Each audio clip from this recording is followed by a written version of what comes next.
সংবাদে আপনাদের সবাইকে স্বাগত জানাচ্ছি। আমি ফিরোজ তুহা। শুরুতেই বিআরবি কেবলস সংবাদ শিরোনাম। সাগররণী হত্যায় সাবেক সরকার জড়িত। সরকারের নির্বাচনী রোডম্যাপের বার্তা আসতে পারে 15 ফেব্রুয়ারি, জানালেন মির্জা ফখরুল। বিদেশে পলাতক আওয়ামী লীগ নেতাদের অনেকেই অর্থ সংকটে, জ্যেষ্ঠ নেতার বরাতে জানালেন জুলকারনাইন। অক্টোবরের মধ্যে হাসিনা ও আওয়ামী লীগের শীর্ষ নেতাদের বিরুদ্ধে মামলার রায়। আওয়ামী লীগ নিষিদ্ধের আগে নির্বাচন শহীদদের সঙ্গে প্রতারণা, জানালেন হান্নান মাসুদ। সারা দেশে অপারেশন ডেভিল হান্টে গ্রেপ্তার 343 জন। সাগররণী হত্যায় সাবেক সরকার জড়িত। সাংবাদিক দম্পতি সাগর সরোয়ার ও মেহেরন রুনি হত্যা মামলায় সাবেক সরকার জড়িত বলে মন্তব্য করেছেন রুনির ভাই নওশের আলম রোমান। এছাড়া মামলার তদন্তে বেশ কিছু অগ্রগতি এসেছে বলে জানিয়েছেন বাদীপক্ষের আইনজীবী শিশির মনির। মঙ্গলবার হাইকোর্টের অ্যানেক্স ভবনের সামনে সাংবাদিকদের সাথে আলাপকালে তারা এসব কথা বলেন। এ সময় উপস্থিত ছিলেন সাগর রুনির ছেলে মাহির সরোয়ার মেঘ। তদন্তের অগ্রগতির বিষয়ে আইনজীবী বলেছেন, যতটুকু আমরা জানতে পেরেছি বেশ কিছু ডেভেলপমেন্ট বা অগ্রগতি হাতে এসেছে। সময়ের ব্যবধানে এই ডেভেলপমেন্ট নিয়ে হাইকোর্ট বিভাগে তদন্ত প্রতিবেদন সাবমিট করা হবে। তিনি বলেন, অতীতে এই মামলাটিকে সঠিকভাবে পরিচালনা করতে দেওয়া হয়নি। বর্তমানে তদন্ত রিপোর্টে কিছু তথ্যউপাত্ত এসেছে। অতীতে এই তদন্ত প্রক্রিয়াকে বাধাগ্রস্ত করা হয়েছে। আইনি পদ্ধতিতে তদন্ত চলতে দেওয়া হয়নি। এদিকে সরকারের নির্বাচনী রোডম্যাপের বার্তা আসতে পারে 15 ফেব্রুয়ারি, জানালেন মির্জা ফখরুল। দ্রুততম সময়ে সংস্কার কাজ শেষ করে জাতীয় নির্বাচন আয়োজনের বিষয়ে দাবি জানিয়ে আসছিল বিএনপি। এ অবস্থায় আগামী 15 ফেব্রুয়ারি সরকারের পক্ষ থেকে নির্বাচনী রোডম্যাপ বিষয়ে জানানো হতে পারে বলে জানিয়েছেন মির্জা ফখরুল ইসলাম আলমগীর। সোমবার রাষ্ট্রীয় অতিথি ভবন যমুনায় প্রধান উপদেষ্টা অধ্যাপক ডক্টর মোহাম্মদ ইউনূসের সঙ্গে বৈঠক শেষে গণমাধ্যম কর্মীদের এমন তথ্য জানান তিনি। মির্জা ফখরুল বলেন, বৈঠকে প্রধান উপদেষ্টা ও তার সঙ্গে যারা ছিলেন তারাও বলেছেন অতি দ্রুত নির্বাচন আয়োজনে কাজ করছেন তারা। ডক্টর ইউনূস বলেছেন, ডিসেম্বরের মধ্যে নির্বাচন আয়োজনে কাজ চলছে। বিএনপি আশা করে সরকার অতি দ্রুত রোডম্যাপ ঘোষণা করবে, যার মধ্য দিয়ে ডিসেম্বরের মধ্যে নির্বাচন প্রত্যাশা করছে বিএনপি ও জনগণ। আগামী 15 ফেব্রুয়ারি নির্বাচনী রোডম্যাপ নিয়ে ডক্টর ইউনূস সরকার কিছু একটা বলবেন। এ সময় জাতীয় নির্বাচনের আগে স্থানীয় সরকার নির্বাচন বিষয়ে কোনোভাবে বিএনপি একমত হবে না বলেও জানান তিনি। বৈঠকে দেশের আইন শৃঙ্খলা পরিস্থিতি, দ্রব্যমূল্য এবং চলমান ডেভিল হান্ট অভিযান নিয়েও কথা হয় বলে জানিয়েছেন মির্জা ফখরুল ইসলাম আলমগীর। তিনি বলেন, প্রধান উপদেষ্টার কাছে দেশের চলমান পরিস্থিতি নিয়ে বিএনপি উদ্বেগ জানিয়েছে। দেশে যেসব ঘটনা ঘটেছে তার দায় সরকার এড়াতে পারে না।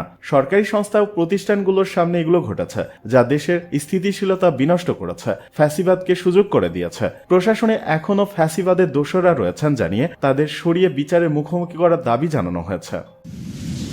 বিদেশে পলাতক আওয়ামী লীগ নেতাদের অনেকে অর্থ সংকটে, জ্যেষ্ঠ নেতার বরাতে জানালেন জুলকারনাইন।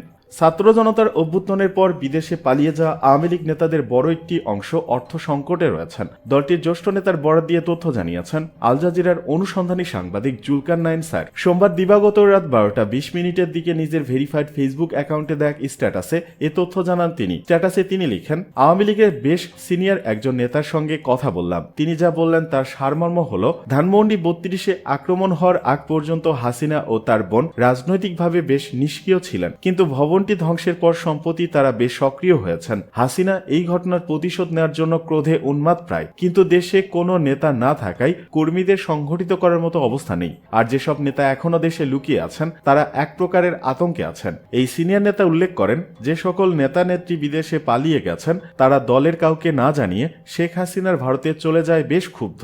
অনেকেই বলছেন তাদের সাথে বিশ্বাসঘাতকতা হয়েছে। বিদেশে অবস্থানরত এ সকল নেতাদের একটা বড় অংশ বেশ কিছু অর্থ সংকটে আছেন বলেও জানান তিনি। কারণ এভাবে চলে যাওয়ার কারণে তারা কেউই তেমন টাকা পয়সা সাথে করে নিতে পারেননি, কারোরই কোনো প্রস্তুতি ছিল না, আর বেশিরভাগই সম্পদ গড়েছেন অন্যের নামে, যা আদায় করতে তাদের বেশ বেগ পেতে হচ্ছে। উদাহরণ হিসেবে তিনি আমির হোসেন আমু এবং নসরুল হামিদ বিপুর কথা বলেন। তিনি দাবি করেন আমুর সবই অন্যের নামে করা, আর বিপুর দুবাইতে করা সব বিনিয়োগ রাজীব সামদানির মাধ্যমে হচ্ছে, যা পরিবর্তিত পরিস্থিতিতে সামদানি আর ফেরত দিচ্ছে না। বিপু ও তার স্ত্রী এই মুহূর্তে ভারতে অবস্থান করছে বলেও জানান তিনি আরো বলেন, নেতাদের মধ্যে বেশিরভাগই ভারতে আছেন। ফজলে তাপস আছেন সিঙ্গাপুর, আর বাদ বাকিরা দুবাই, কানাডা, যুক্তরাষ্ট্র, যুক্তরাজ্য, কয়েকজন অস্ট্রেলিয়াতে। বর্ডার পার হয়ে নিরাপদে কলকাতা পর্যন্ত পৌঁছাতে আত্মগোপনে থাকা আওয়ামী লীগ নেতাকর্মীরা মাথাপিছু 20 লক্ষ টাকা পর্যন্ত খরচ করেছে বলেও জানান তিনি।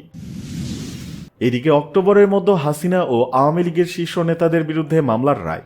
অক্টোবরের মধ্যে জুলাই হত্যাকাণ্ডের 3 থেকে 4টি মামলার রায় পাওয়া যাবে বলে জানিয়েছেন আইন বিচার ও সংসদ বিষয়ক উপদেষ্টা আসিফ নজরুল। মঙ্গলবার সচিবালয়ে এক প্রেস ব্রিফিংয়ে উপদেষ্টায় কথা বলেন। আন্তর্জাতিক অপরাধ ট্রাইব্যুনাল গঠনের পর জুলাই গণহত্যার 300টি অভিযোগ গঠন করা হয়েছে বলেও জানিয়েছেন তিনি। আইন উপদেষ্টা বলেন, বিভিন্ন অপরাধে প্রসিকিউশন অফিস 16টি মামলা দায়ের করেছে। চলতি মাসে 4টি মামলা তদন্ত কাজ শেষ হবে। এরপর যাচাই বাছাই শেষে আনুষ্ঠানিক বিচার কাজ শুরু হবে। 3 সপ্তাহ সময় লাগবে। সাক্ষ্য গ্রহণ শেষে বিচার কাজ শুরু হবে ঈদের পর। আগামী অক্টোবরের মধ্যে 3 থেকে 4টি মামলার আনুষ্ঠানিক রায় হয়ে যাবে জানিয়ে আসিফ নজরুল বলেন, এদের মধ্যে শেখ হাসিনা সহ শীর্ষস্থানীয় আওয়ামী লীগ নেতা এবং শীর্ষস্থানীয় পুলিশ কর্মকর্তারা রয়েছেন। সাধারণ কোর্টের রায় দেরি হলেও আন্তর্জাতিক অপরাধ ট্রাইব্যুনালে বিচার দ্রুত হয়ে যাবে। সাইবার সিকিউরিটি অ্যাক্টের অধীনে মামলাগুলো প্রত্যাহার করা হচ্ছে বলে জানিয়েছেন আইন উপদেষ্টা। তিনি বলেন, এই অ্যাক্টে 396টি মামলা বিচারাধীন ছিল। এর মধ্যে 332টি মামলা প্রত্যাহার হয়েছে। 61টি মামলার প্রত্যাহারের সিদ্ধান্ত চূড়ান্ত হয়েছে। আওয়ামী লীগ নিষিদ্ধের আগে নির্বাচন শহীদদের সঙ্গে প্রতারণা, মন্তব্য হান্নান মাসুদের।